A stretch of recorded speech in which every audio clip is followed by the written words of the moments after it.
time. Coochie conversation time. Coffee! Coffee! Where you at? Where you at? Coffee! Coffee! Where you at? Where you at? Wednesdays, starting November 2nd at noon. Cheryl, please, let me tell my friends. Come on. I've kept a secret for so long. And you've done a great job keeping the secret. It is, we're almost ready. We almost got everything lined up. I'm so ready, so excited to do this video cast. You don't understand. I can barely keep Christmas presents a secret. How am I keeping this a secret any longer? I can't do it. I have to tell my friends. You just got to keep it secret a little bit longer. Just a little bit longer till the timing is absolutely perfectly right. Oh, Cheryl.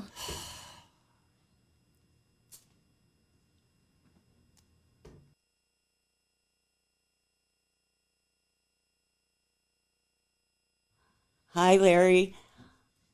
We see you there. I'm Cheryl. And I'm Kelly. And this is Coffee Coochie Conversations. And it is your favorite Hump Day Wednesday podcast.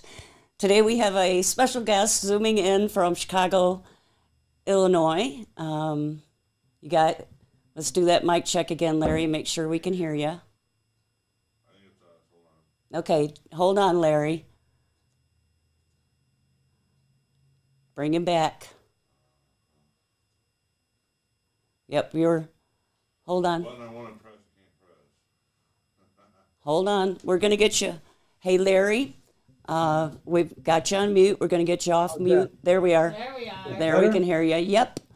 And I wanted to start anyway with that question that is on the cover of your book, the back cover. And it's about that day that, you know, there's certain days that everybody remembers. Those days that everybody, it's, seared into our collective consciousness where we were, what was happening. And you're kind of involved in one of those big days. And that day was September 11th of 2001. And I wanted to ask Kelly where she was that day. Do you remember where you were and what you were doing? I do. I was in my mom's spare bedroom. I remember sleeping over at my mom's house. Kelly's mic on? Yep. Can we hear Kelly? Mic's on. Can you hear me? Can you hear me now? Can you hear me now? There we go. Better? Great. Okay. Yeah. I was at my mom's. I was in her spare bedroom, and she called me and told me, turned on the TV, of course, and then I called everybody I knew. So a lot of people would say that I'm the one that told them. Does that surprise you? A Paul Revere in her own right. Yeah.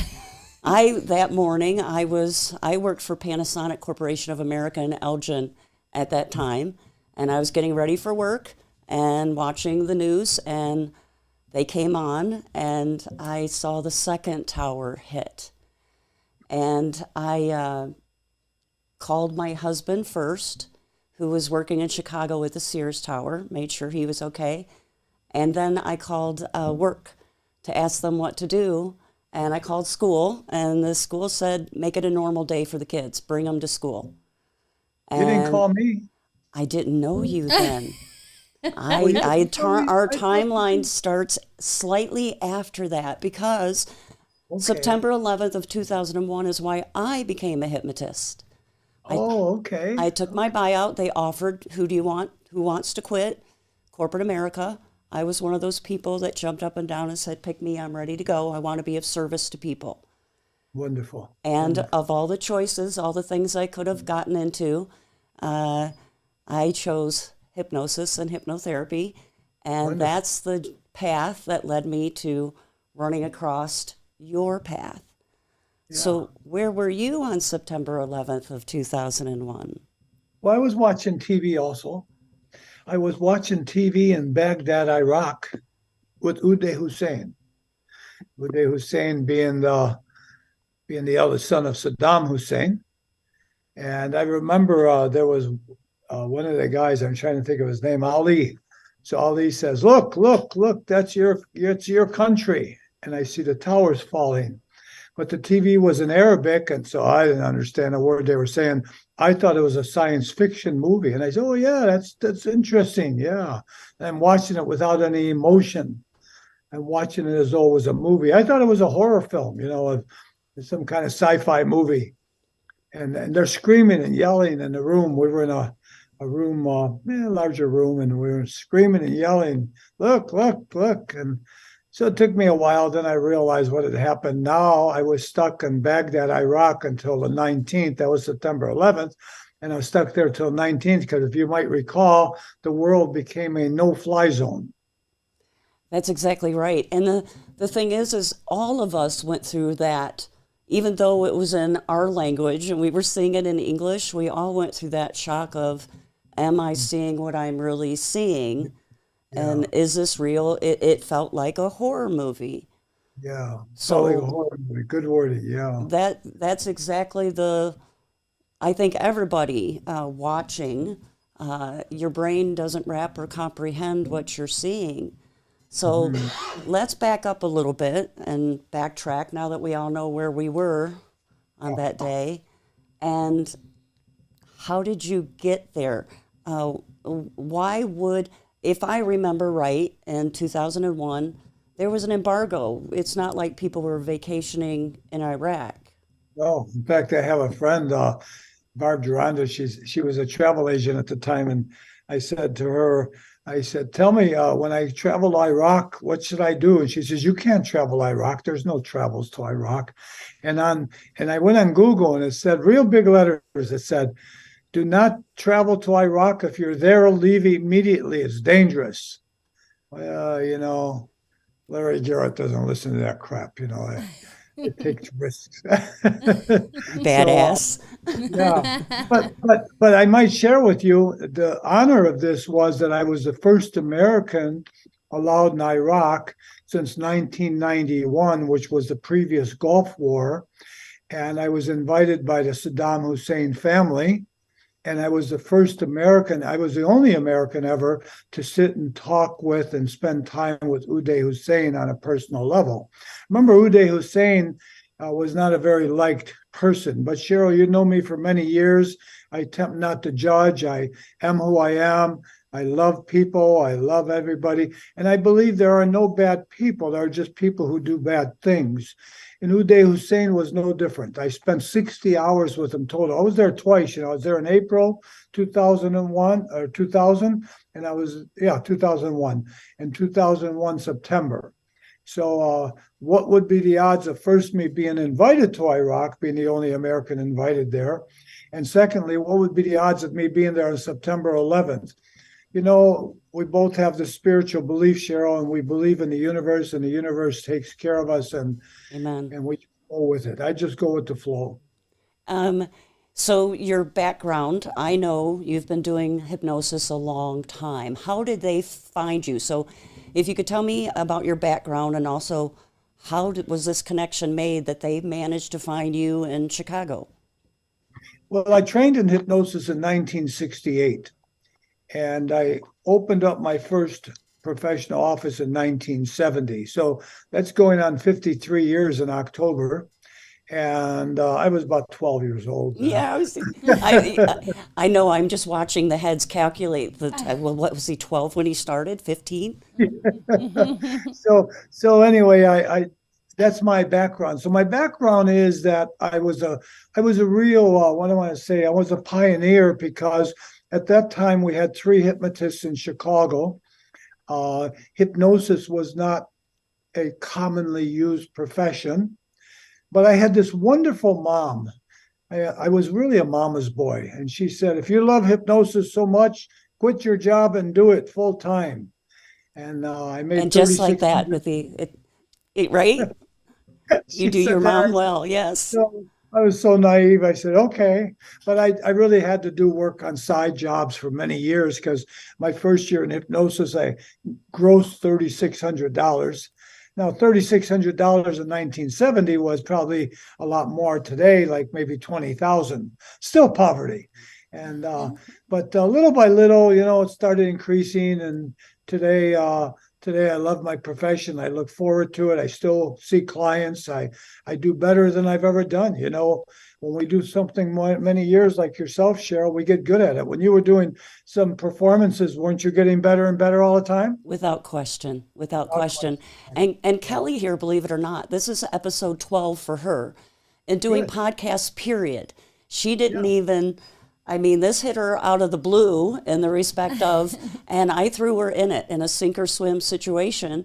and threw some challenges at her, and she has chosen to swim.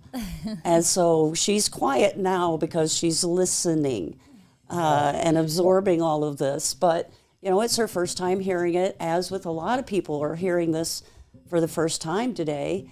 A great story, isn't it? Objectively, I speak objectively. You know, I have a great phrase that says it's not arrogance when it's true. So, is that like a good one? Yeah. So, objectively speaking, it's a great story. It's a one-of-a-kind story. But you do know that when I finished writing my first book, I had an agent to market it, and I had 8 publishers and 3 movie houses interested in the story because, again, it's one of a kind. But then my story was blacklisted when the war started because now we were going to go out and kill the Iraqis after I just got through writing 300 pages of what a beautiful culture they were, what a wonderful society they were, and how they treated me with such respect. Kill the Iraqis, people would say. How sad, how sad. And you wrote down your truth, and that wrote is down my exactly, and we're big into that, into our truth, speaking our truth. The truth matters. And so they contacted you. When I say they, I'm referring to the Iraq government. Was that a direct contact, or was there a government go-between? How did that happen? Well, the Iraqi government contacted me through a surgeon. He was a neurologist from Iraq, Dr. Shali. And Dr. Shali was in Chicago. And somehow, I think through the hypnosis organization, they said, now, what hypnotist do you know in Chicago that's crazy enough to go to Iraq? And I think they all pointed and said, Larry Garrett. And I think it was an excellent choice without question, because just who you are as a person, without judgments, all the years of experience. Yeah. So, yes, you're right. So, you know, Kelly, I don't judge. Obviously, I don't judge. If I sat there with the most hated man in the world for 60 hours and became close, bonded with him in many ways. So anyway, Dr. Shali contacted me. Do you know Walt Sawa? I do. It's been several years, but I do know Walt. So Walt Sawa was one of the people that spoke of him contacting me. And so he came to visit me in my office, and all Dr. Shali told me was, he says, there's this businessman in Iraq who had an accident, and he had a car accident, he told me. I'll tell you later about that. But he had a car accident, and he's not able to walk well, and his medical team thinks it's emotional. Can you help him? Well, you know my style. Of course, I could help anybody. You know, bring him on. And so I said, yeah. Now, remember, Mr. Naive Larry, I just trust. And I am kind of naive. I don't watch the news. I do read online what's going on, so it gives me some objective view, but I don't watch the people who make $400,000 a year to intimidate me about what's going on. So I don't know Iraq's a bad place to go. I don't know that. And I never saw the movie The Devil's Double. Have either one of you ever seen The Devil's Double? I have not. Horrible movie. It shows how bad Uday Hussein was. You know, he was really a terrorist. He was considered the most hated man in the world. But yes. By now, I don't know. Go ahead. I'm sorry. No, yes, I'm agreeing. And I believe that I do know what you're talking about now, that it came out since 2001, and it just kind of fell into the archives of history as gospel. Yes, as gospel. Good wording. Yeah. So Dr. Shali just told me, a businessman from Iraq. I said, well, let me think about it. I'm Mr. Cool. You know, let me think about it. And I knew right away. Somebody says to me, let's go to Iraq. I said, I'm on. What time we leave? And by the way, I don't know if you might recall, and Kelly as well, there was a no-fly zone from over Iraq. If any planes flew over Iraq around that time, they were shot down.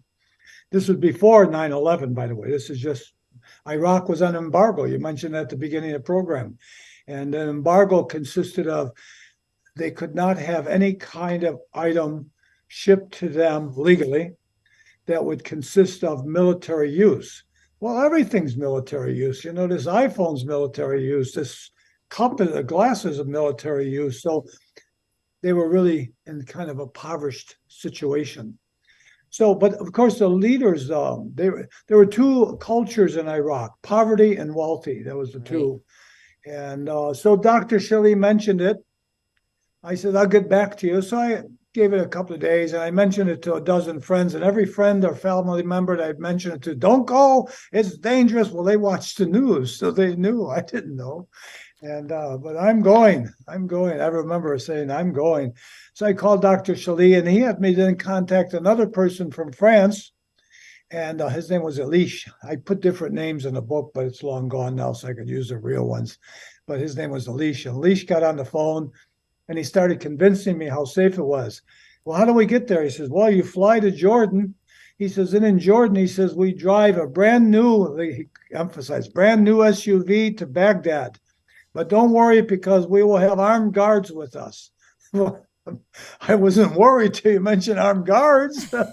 So we did how long was it? We did a 10-hour trip from Amman, Jordan to Baghdad, which is about 500 miles. In fact, I brought a map here. I just thought that maybe, just maybe, I could share some things Yes, with yes, you. that's good. That's okay? Awesome. So if we look at Jordan down at the bottom, we look at those red lines, we see they had trying to get the reflection out there. Can you see okay? Yes. Okay. So we drove from Amman, Jordan down at the bottom to Baghdad. And the interesting thing was going through guard posts. So the guard posts were really interesting because the guard posts were just like a James Bond movie. Remember, we traveled at night also. We left around 6 in the evening. We got there about 6 in the morning. Okay, is that a good picture? Yep, thanks.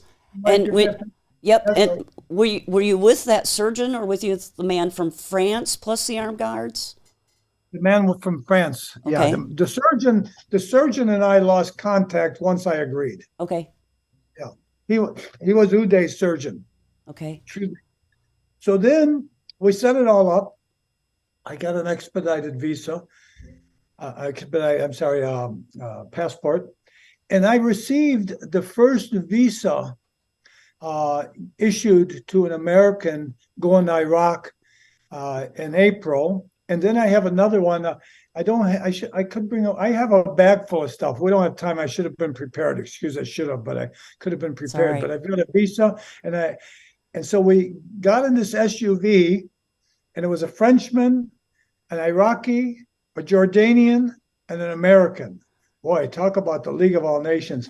So now we get to the border between Jordan and Baghdad. They call it nomad land, 300 meters of vacant land that belongs to nobody. And then you get to the border of Iraq. And when you get to the border of Iraq, you got all these guards that come running out with guns, aiming guns at you.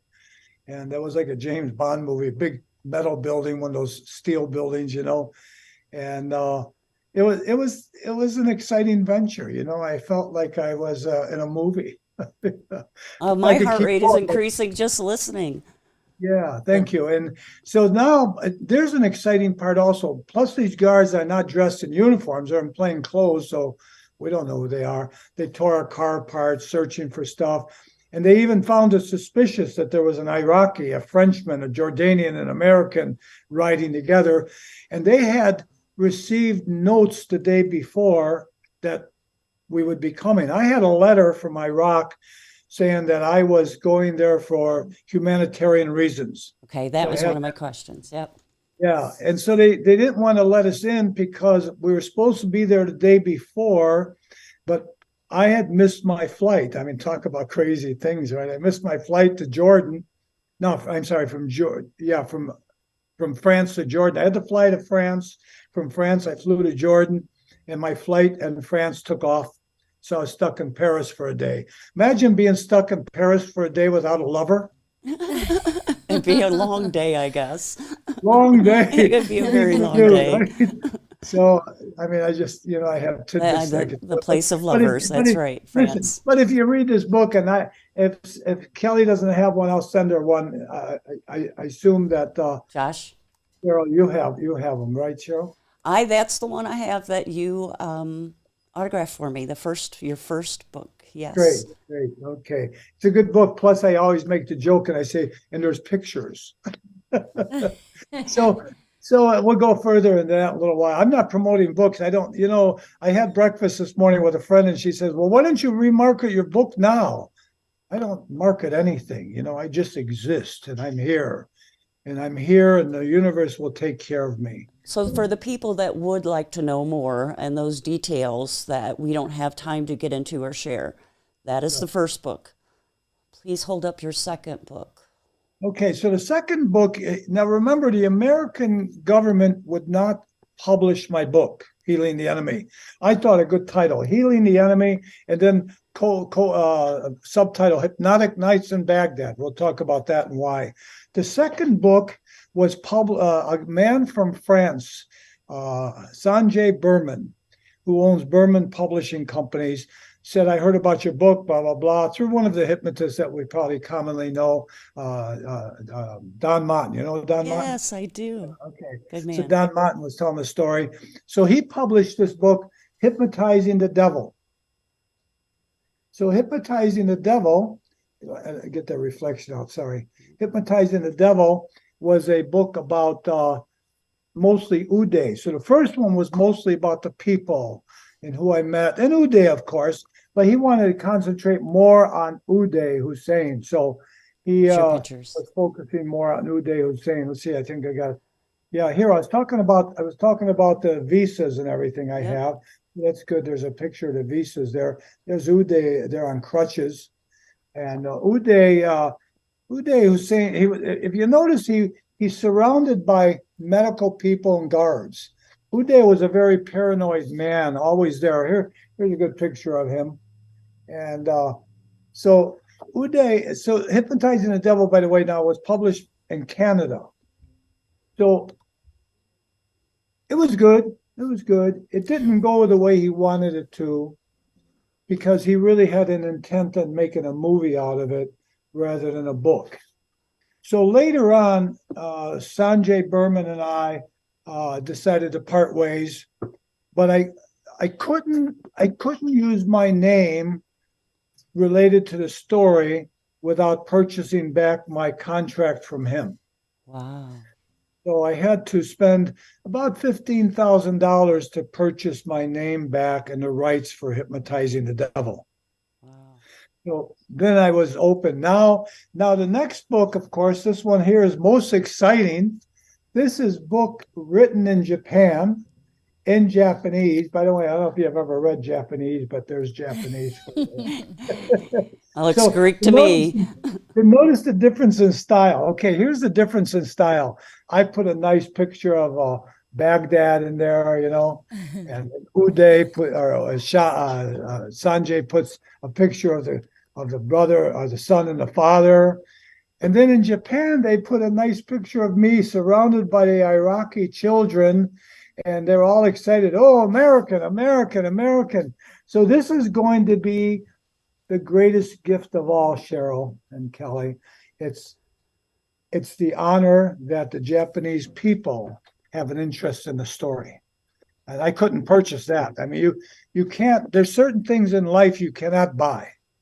So I can't buy the fact that I meet these two Japanese women on a Zoom a couple of years ago when COVID started, and they were both hypnotists, and they became interested in some of my stories. I was talking then about hypnosis and cancer.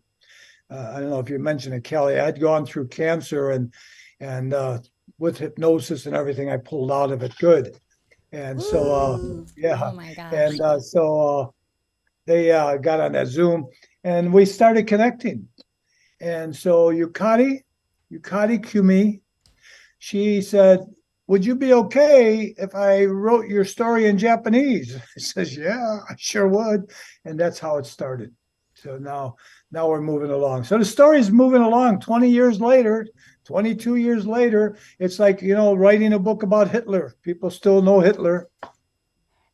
Interesting comparison that I would not have thought to make, but realistically, regarding Saddam Hussein, I can see the comparison for what he did and what he was guilty of doing.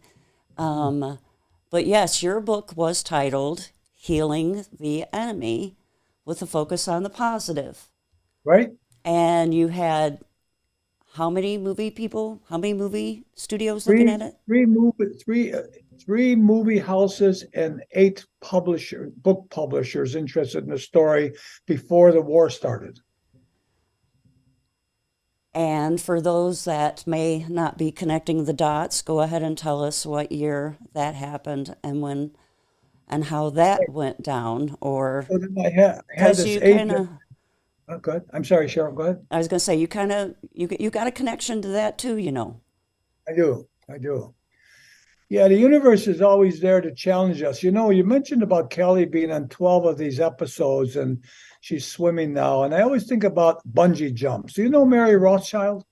I do not. Mary Rothschild's a hypnotist and a nurse, and she's now retired. But she tells me the story about her and her husband in New Zealand, and she's going to do a bungee jump. So It sounds fun to me. standing on the edge of the cliff and jumping, you know, Yes. and that's what Kelly did here, as you said, and that's what I did. And so the real issue is that they blacklisted the book Healing the Enemy. The publishers backed away, the movie houses backed away, and that was it. Many years later, in 2014, 2016, 17, I had then another production house wanting to make a movie on it. Later, I apologize, because COVID started and it stopped all productions. So that was interesting because I even signed a contract as a consultant. I was even paid to do the consulting for this movie, but the movie never went through. Who knows? They might do it in Japanese now, you know, with English subtitles. Well, it is interesting that who's ready to receive this. Yes. Who's ready to receive it? You're right. Who's ready? And I'm hoping that the people that choose to watch this and listen, that you know, is the idea, is that the time has come and you are giving a different perspective of it. So That's why I'm so honored that you called me and said, do you want to sit here and do this? I'm honored. I'm excited because maybe it'll do nothing. This friend of mine this morning, Jess, he said, well, what about marketing the book now? Nope. Let the universe take care of it. I've got things to do, places to go. I've got to walk my dog. I haven't got time to market books. and I've mentioned to Kelly sometimes things are like Girl Scout cookies. It's not a matter of selling anything. You just let people know you have it, and then they get a hold of you because they want those Girl Scout cookies. I like that analogy, Cheryl. That's a great analogy. Good for you. Well, and that's how I feel about the podcast that we're doing. Is as long as we keep putting out good quality content, people will. They just need to know it's here, and they'll want to come see it. So want to come watch. When I get the link, I'll send it out to 400 people this week on my email list, and then on my Facebook. And you'll see that though it's just like paying it forward. Those people will share it with somebody else. Well, you know, okay, I know you. We've known each other 20 years. You know that when you hypnotize someone, you do develop a bond with that person. Right. That's right. And so when you say you spent 60 hours with Houday, can we hear a little bit more about that and the process? You know, you said you're going to get back to the car accident. So I'm bringing you back to the car accident. Okay. So really it was a car accident. Uday, there was an attempt of an assassination on his life, and he was shot. He had 15 bullets in him. I understand 150 bullets in a car, but 15 bullets in his body, and he survived.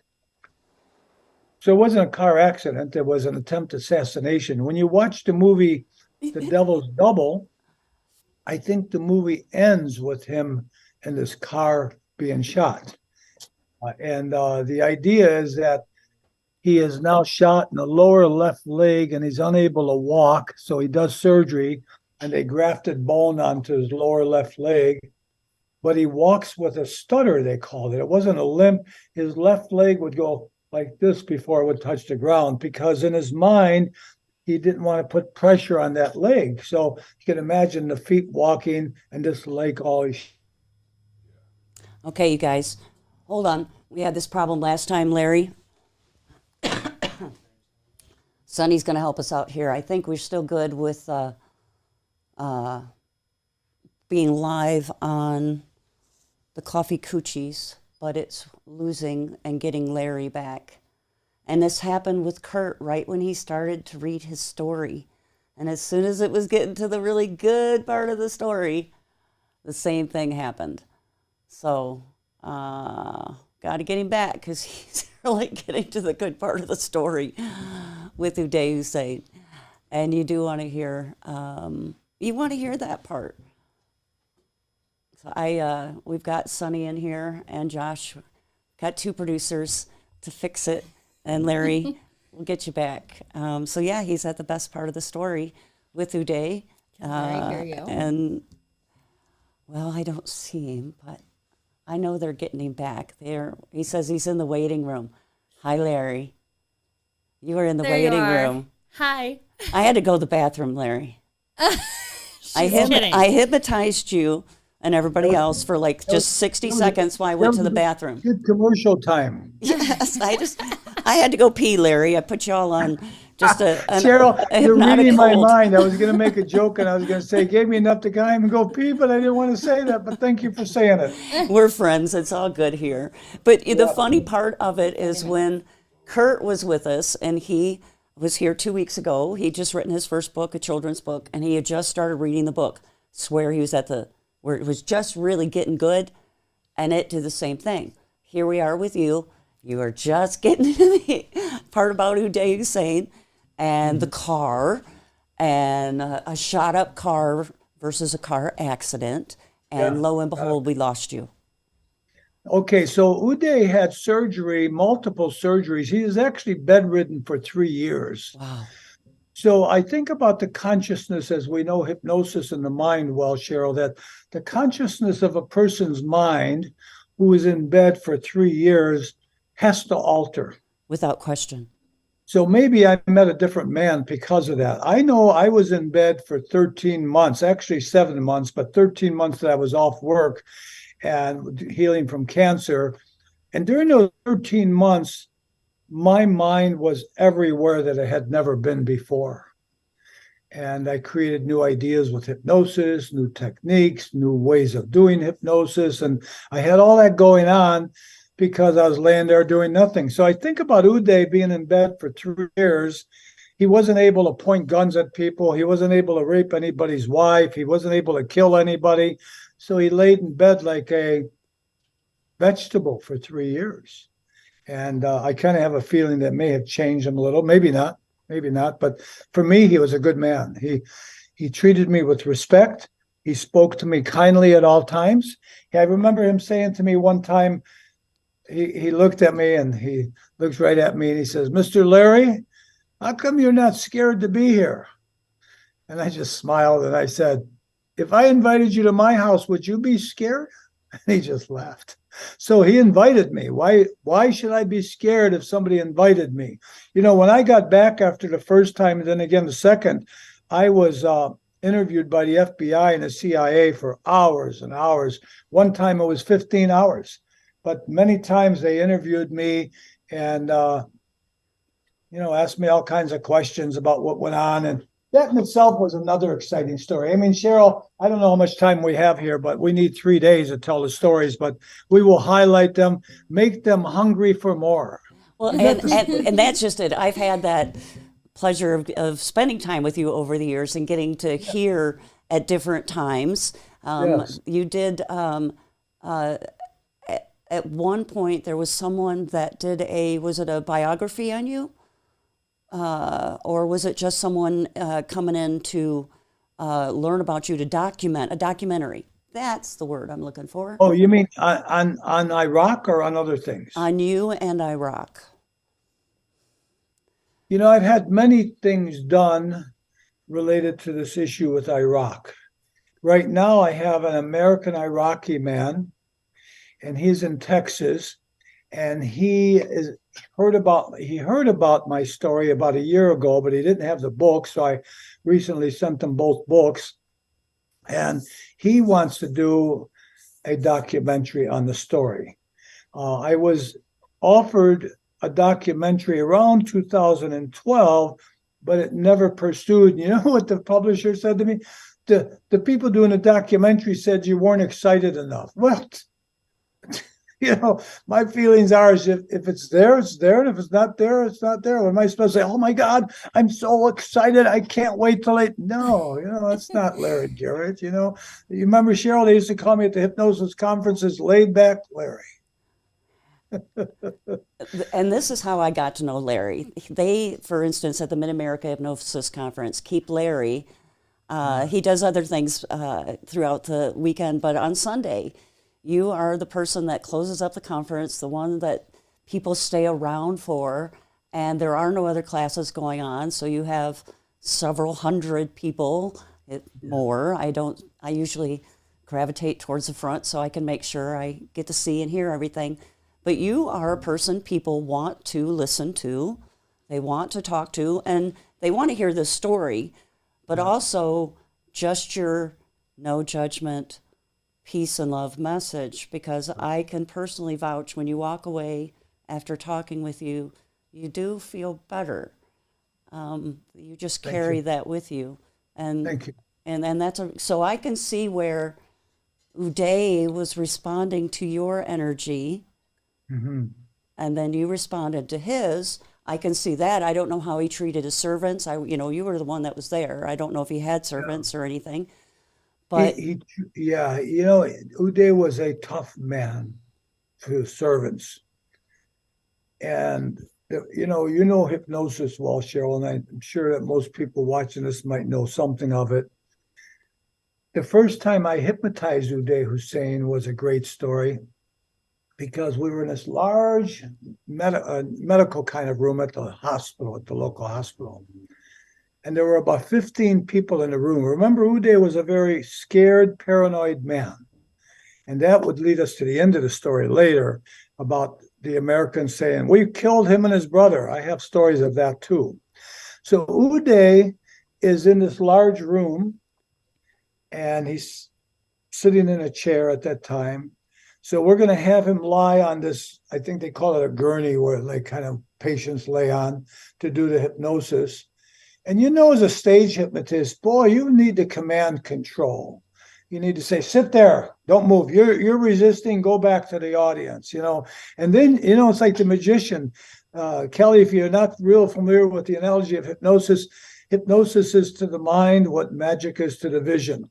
And the magician says, watch this trick. Well, he or she is pulling the string with the other hand. So you need control and you need distractions. And I said, he was always called Your Excellency. So I respected that. And I said, Your Excellency, this is not a theatrical performance. This is a very intimate experience. We can't have all these people in a room. He looked around and said something in Arabic, and Arabic language is a guttural language. It's like, and everybody except one person left. Boom. So I knew I was home free. And that's how I started with the hypnosis. So from then on, yes, we connected. He realized I wasn't judging him, but he wasn't nice to his servants sometime, right? Which could just be how the culture and the way, That's nothing right. intentionally, just the way it is. When he walked in a room, I kind of lose it a little bit, but if he walked in a room and they were standing there, they'd click their feet together and they'd nod like this, like a Heil Hitler kind of a sign. And I thought that was kind of interesting how they did that, but that was the respect that they had to play to him. I didn't have to play that respect game to him.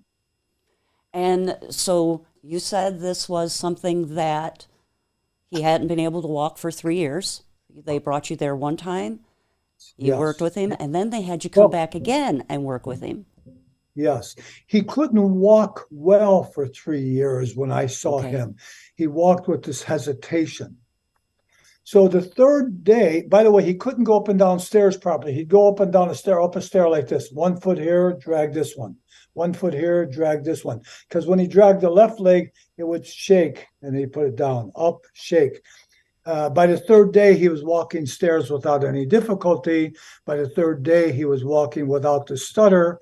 So we really accomplished a lot right away. And I was there 10 days. And I might share with you that the reason he had this stutter, you'll like, because of hypnotic regressions, is that we found out that when he was going through surgery, he had 2 surgeons. an Iraqi surgeon, and an expert from Germany, a German surgeon. So they grafted bone on his lower leg. And the Iraqi surgeon says, do not put pressure on this leg or you will never walk again. And the German surgeon said, you must walk as soon as you can to get the leg to be strong. So he had these two messages in conflict, that he wanted to walk and he shouldn't walk. And that's why his leg would shake, because his subconscious mind was saying, should I walk or not?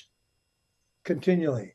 And so we were able to eliminate that conditioned response, and he started walking.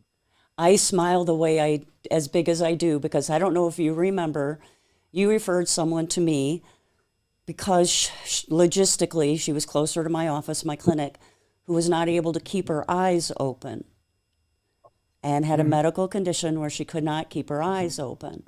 And what that ended up being with her was she had a lot in her life she didn't want to see. Makes sense, doesn't it? It perfect sense once you get down to what the real issue is. And yes, it didn't happen in one session. It took building the trust, both in myself and in hypnosis and in the process. And then her going home and, also having that time and getting in your head. So, getting in her own head and analyzing some of her own stuff she had going on to be able to come back and be able to. We do meet interesting things, don't we, Cheryl? Without question. Even in the weight loss, you can say you're helping someone lose a few pounds, and I see it differently. You really are helping someone change their life, live their life, better quality of life, and more than anything else, get back to their true selves and who they are. Sure, and as we know also in hypnosis, every negative habit has a positive gain. Otherwise, they wouldn't do it, without question. So I met a young woman recently who wanted to be hypnotized to get out of this poverty mentality.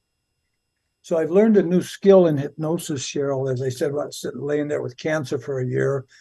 And so my question is to the smoker, so why don't you want to quit smoking? They say, well, of course I do. That's why I'm here. No, of course you don't. Otherwise you wouldn't need to be here. And so I said to her, so why don't you want to be prosperous? And her eyes shot and looked around and she says, because it wouldn't be safe. Wow, where did that come from? Can you imagine poverty because it's not safe to be successful? But what do we know, right? What do we know about what people go through? Well, and the idea is they have the answers. We're just helping them find it and just facilitating and guiding. Sure. Now, how's our time, Cheryl? Because we'll cover a couple of good spots here. Well, and I do want to get back to your connection to the invasion when America invaded. How did the government take advantage of your time there? Do you remember when I don't know if you remember, I didn't follow. The only reason I followed anything then was because I was there. So I had a personal connection. And I remember people saying, well, I thought you didn't watch the news. I says, I don't, but I've been there. I've been in that city, and now I see those buildings being torn down. In my book, I write a story that's, to me, very exciting. I was in the University of Baghdad, built in 1600. Wow. Can you imagine walking through the halls of this university built in 1600? Wow. Yep. There were buildings. I was in Babylon, Babylon. Can you imagine being in Babylon? The oldest city in the world. They say where what do they say? Where the universe began, Babylon. And I remember walking through Babylon. See, Uday treated me like royalty. He gave me everything. And one of the things he gave me was walking through Babylon. And I remembered a man who was sharing with me, and he says, look down at the ground. What do you see? I looked down, and I said, not much. He says, asphalt, 3,000 years old. No kidding. Look at this, and not a pothole around. So imagine asphalt, 3,000 years old below my feet.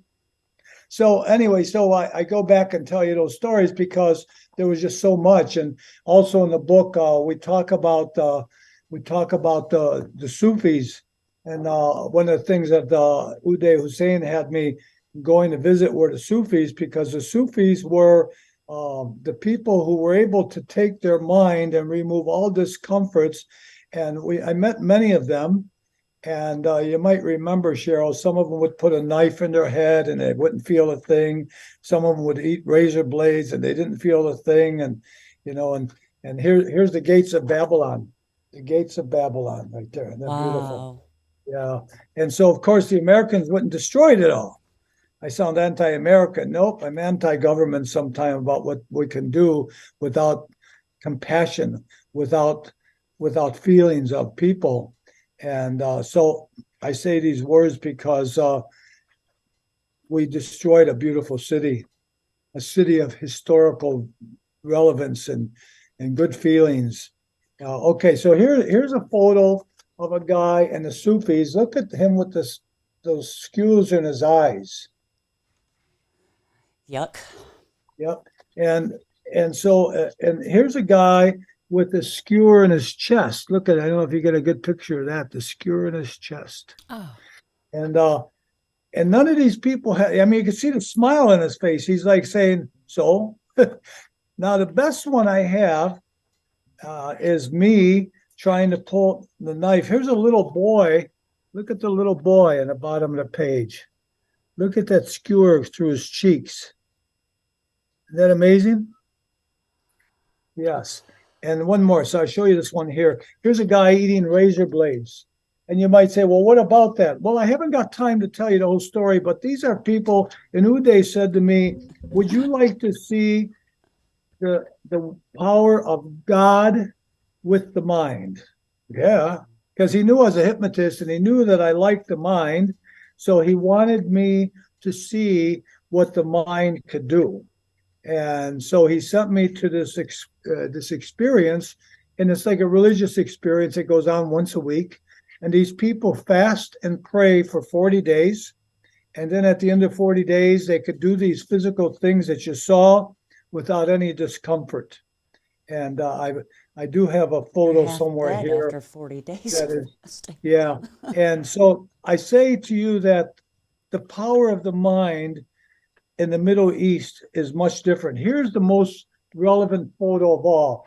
Here's me attempting to pull the dagger out of this man's head. It looks like I'm putting it in, but I'm pulling out the dagger from his head. So those were some of the things. So go back. You wanted to know about the end, because I know we're running out of time here. Yeah, the power of a mind is amazing. Amazing. The people walk on fire, all that stuff. But Yes. one of the conversations we had, if I remember right, was when you had that week delay where you were not able to come home after Yep. the trade towers fell, and then they took you to New York City. Is that right? Did I remember that right? They wanted to send me to Amman, Jordan, because they could have driven me there. We didn't finish that. We said the first time I went to Iraq, I had to travel through the desert at night. The reason at night is because temperatures reach 125, 130 degrees during the day. Wow. Cars wouldn't make it. They have beautiful highways, by the way. Then they do it. Who knows what they have now? And the second time I flew there, but now I'm there and I can't go back home because there's no flights. So Uday offered to send me to Amman, Jordan, to wait there to go home. Well, why would I go to Amman, Jordan? This is my second time there. I've made many friends, many acquaintances. You know me, Cheryl. I talk to everybody. Everybody. I go to one of those conferences. By the end of the conference, I've checked them all out. Yep, 1,000 new friends. Yeah, so I stayed in Baghdad, but I had a good time. I had a wonderful time.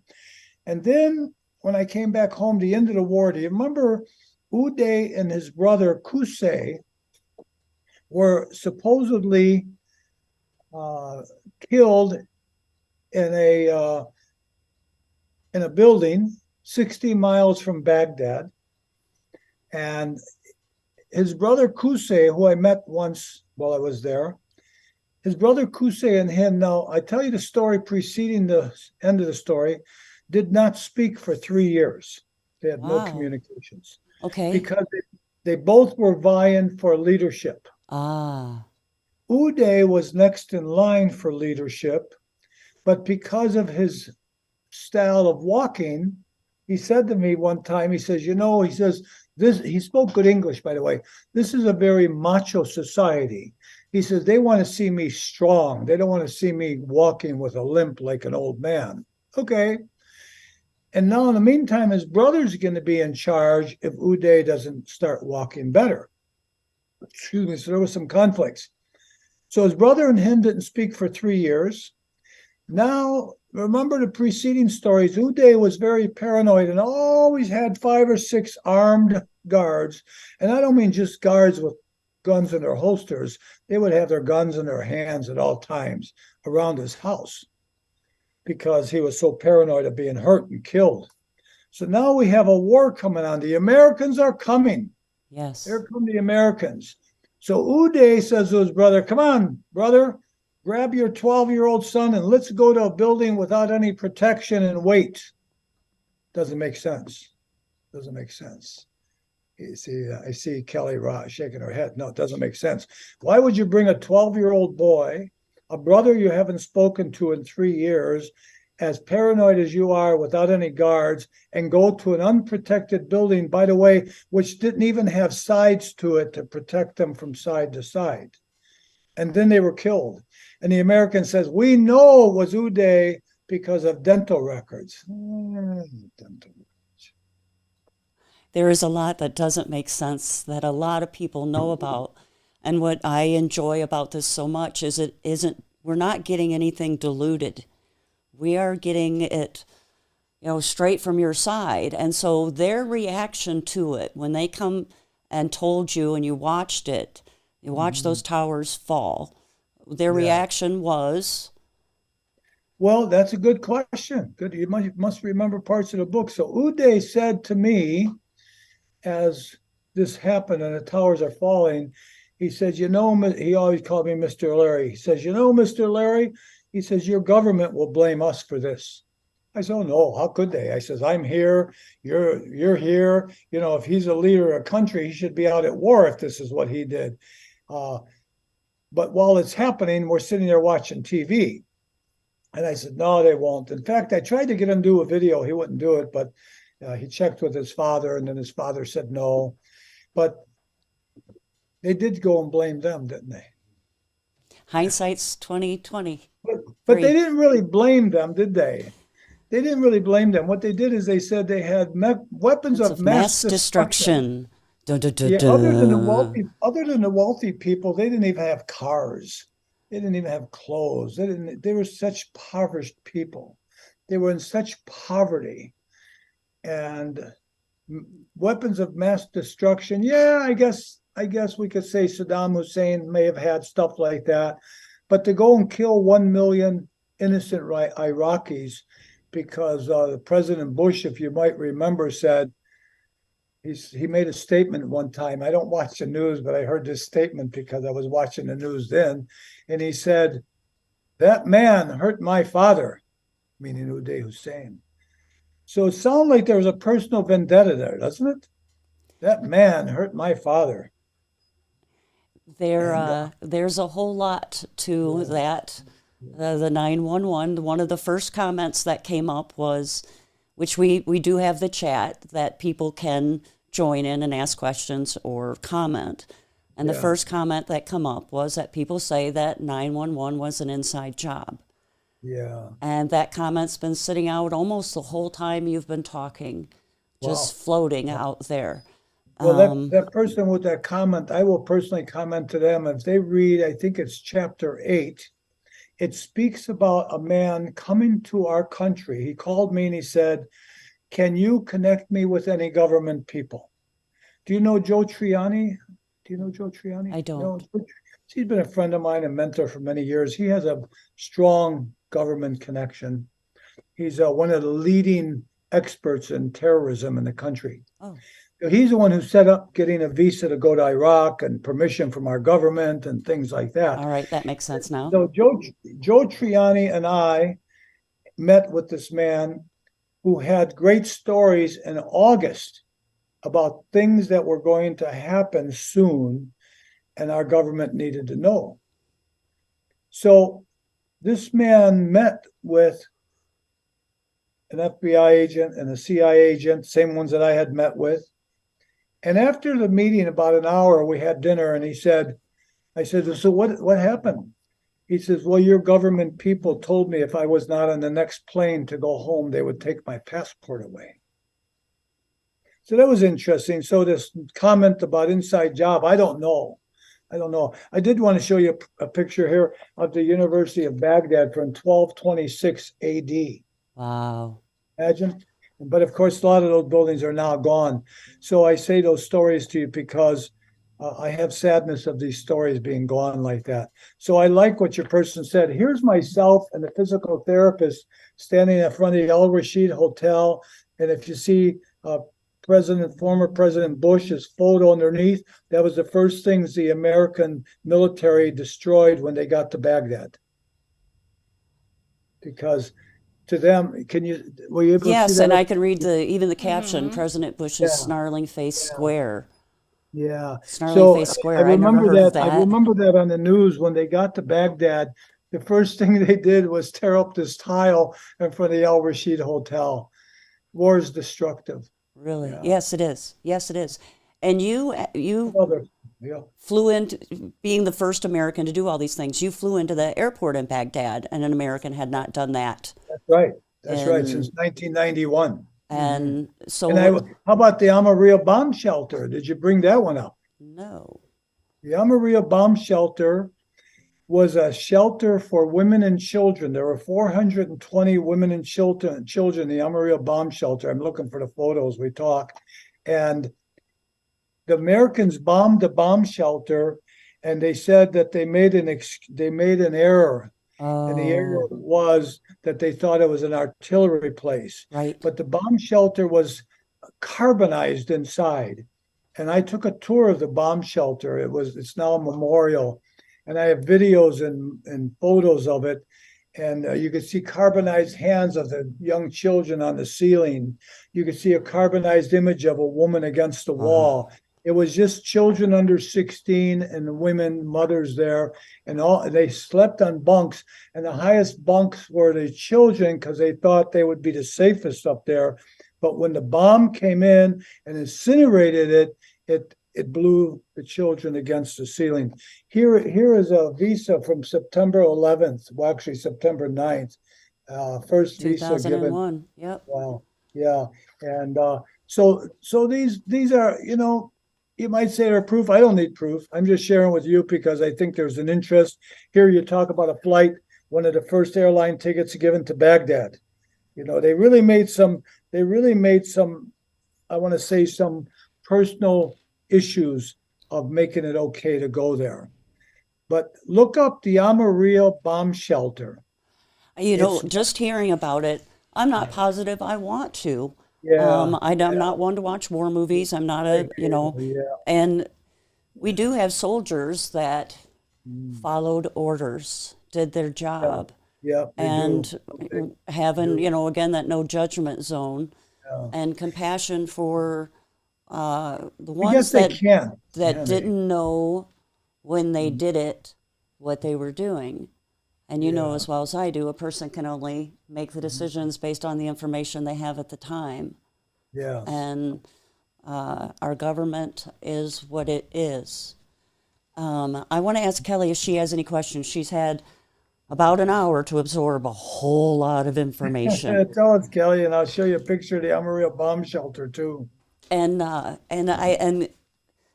in this context, she is like a lot of America, a lot of people that this is different information. You've said that Uday was, a good man to you. He was good to changed. Me. He did bad things, but he was a good man to me.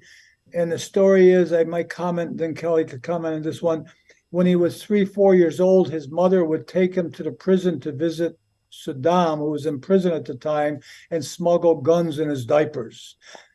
So you can imagine if 3-4 years old, you're smuggling guns into a prison.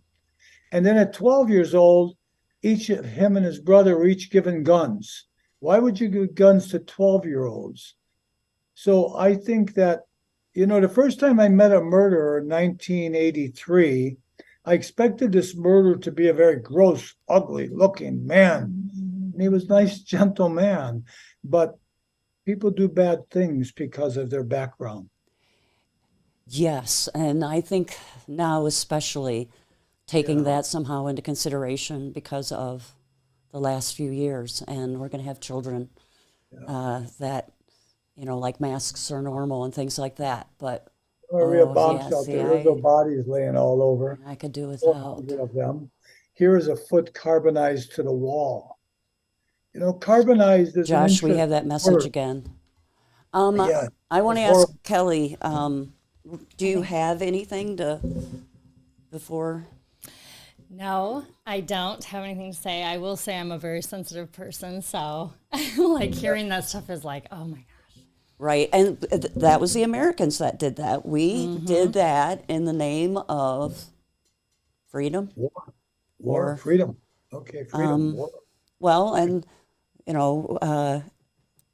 we're not bashing certainly our soldiers or anything like that. We're just again telling the story and stating the facts. And war is pretty ugly. There isn't anything pretty about war. Yeah, I was gifted. I didn't have to go to war.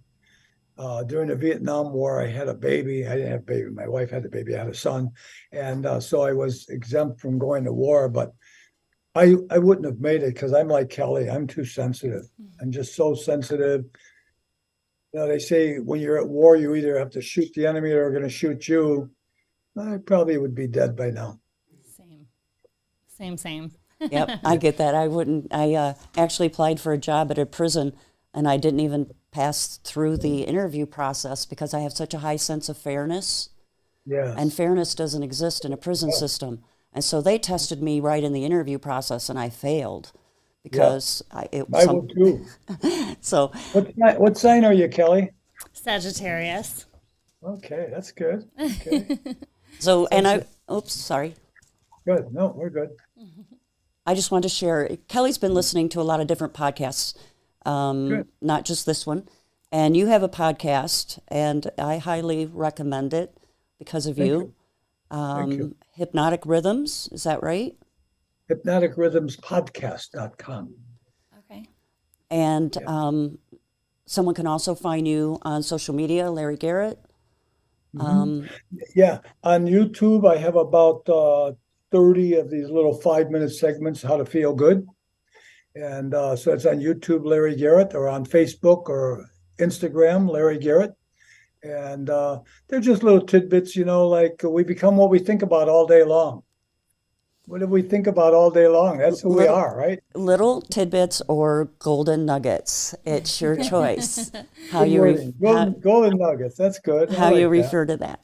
And you are the owner-founder of the Garrett Wellness Center that has one of the coolest locations in Chicago, if you ask me. Thank you. He has a triangle-shaped building. Oh, cool. You take up the block or half the block?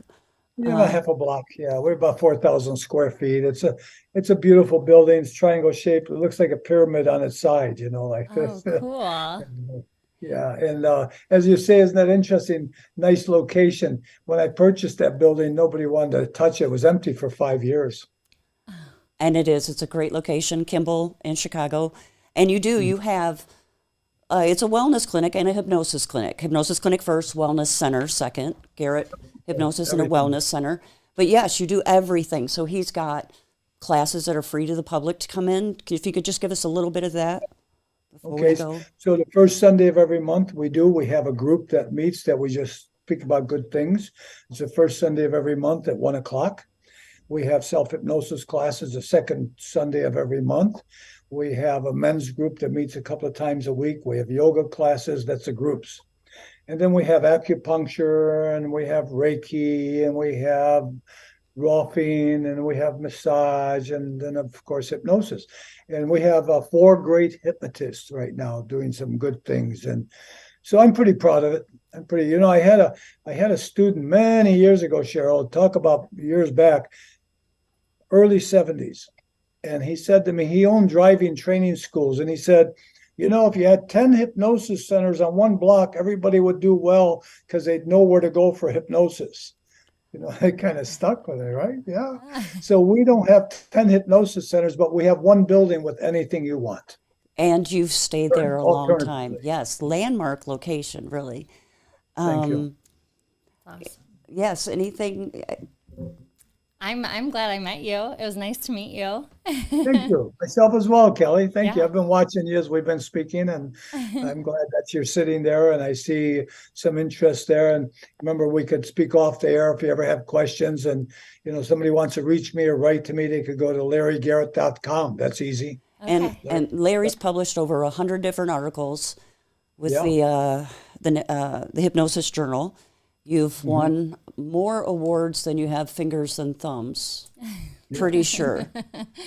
Right? And I mean, you'd be working on my fingers and thumbs at this point for the awards that you've received. After 52 plus years, if you don't get something, you might as well go find a new job, right? You've had my respect for over 20, my friend. So, but yeah, I get a you little- have the I respect get a of little all of shy us. sometime, but thank you. Thank you. You have the respect of a lot of us. I want to take just a real quick minute to talk about next week's episode. If you'll hang with us, Okay. we have the owner, founder, promoter for a music festival called Tailgate and Tallboys. Now, they've been around for a few years. They had Peoria. They started on the Peoria waterfront, and they do a weekend music festival. They've expanded that to Taylorville, Illinois, Bloomington, Illinois. They're even going to be close to you in Clinton, Iowa. Your home in Oregon is not far from Clinton, Iowa, and they're doing that in the first weekend of June, June 6th through the 8th. So we're real excited to have them out here because their list of artists and entertainers are as mind-blowing as your story. So we get to talk to them.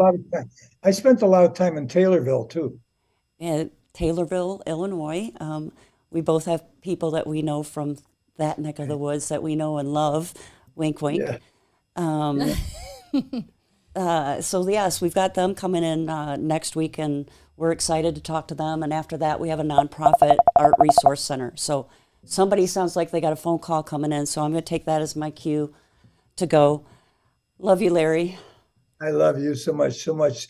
Cheryl, I just have to say, when I saw the phone, it says Cheryl's calling me. I said, ooh, nice to hear from you. I love you, Cheryl, and thank you. And Kelly, such an honor to meet you. And let's connect again sometime. I'm always available. Thank you. Absolutely. Thank you, Larry. Thank you. I wish you both well and your viewing audience as well. Thank you. Bye-bye. Thank you. I'll see you soon, Larry.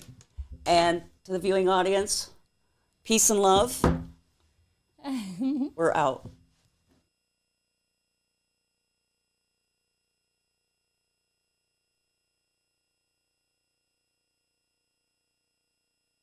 But I'm going to say that I think that what you were saying there was that was good.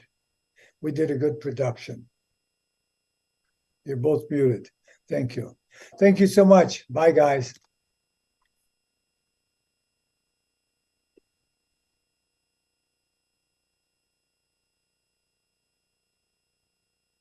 I don't hear you, Cheryl.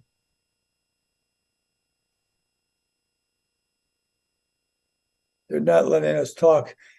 Done Right TV has muted us. Are we back on? Our voice off. There you go. Now I hear you. Okay, can you hear me now?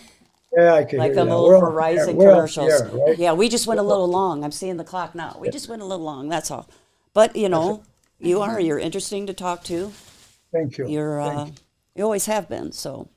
Yeah, thank you so much. I enjoyed it. This was a lot of fun. I hope that you get tons of people to watch it. When there's a link that is on so people could view it, you let me know and I will pass it on, okay? I'll send it to you in the next 5 minutes. Thank you.